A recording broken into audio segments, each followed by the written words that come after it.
আপনারা একটু ওদেরকে সাইড দিয়ে দেন। বাবু একটু বসে পড়ো।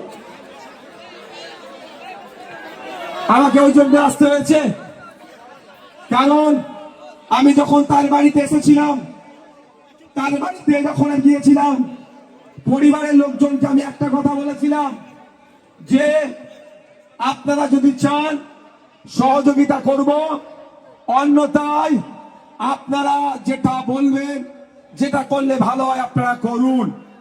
তখন পরিবারের লোকজন বলেছিল যে লোকাল এক জনপ্রতিনিধির নাম, তিনি তাদেরকে সমস্ত রকম সহযোগিতা করবে। আমি তখন তাকে না বলিনি। আমি বলেছিলাম যদি আপনার স্বামী, আপনার ছেলে, আপনার ভাইয়ের যদি খুনিরা বিচার পায় তার সহযোগিতাতে, তাহলে আমি নওশাদ সিদ্দিকী আমিও খুশি হব যে অন্তত খুনিগুলো বিচার পেল।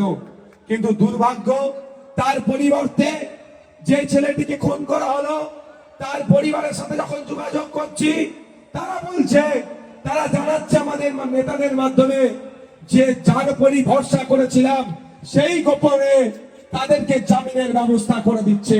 এটা আমাদেরকে ভাবতে হবে, তাহলে কাদের ভরসায় আমরা আছি আমাদেরকে ভাবতে হবে। বাবার সময় এসেছে, আমাদেরকে এগিয়ে আসতে হবে, আমাদেরকে তৈরি হতে হবে। গণতান্ত্রিক প্রক্রিয়াতে যে হিংসা বিদ্বেষ চলছে সেইগুলোকে বন্ধ করতে হবে। যত রকম অন্যায় অনাচার চলছে সবের বিরুদ্ধে আমাদেরকে লড়াই করতে হবে।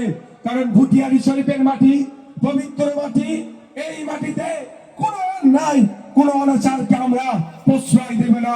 যে ধরনেরই অন্যায় অনাচার হোক না কেন, সবের বিরুদ্ধে আমাদেরকে ঐক্যবদ্ধ লড়াই করতে হবে, ঐক্যবদ্ধ থাকতে হবে। অন্যথায় কেউ অন্যায় করছে, যদি সেটা আমরা চুপচাপ সহ্য করে নিই, তাহলে আমাদের পরের প্রজন্ম এটা কিন্তু সাফার করবে।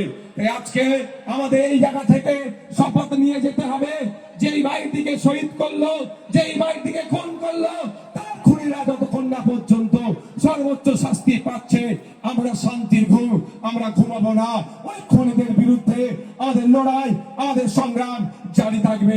সহমত নাকি ভাই? আমি আমার ঘরে যাচ্ছি।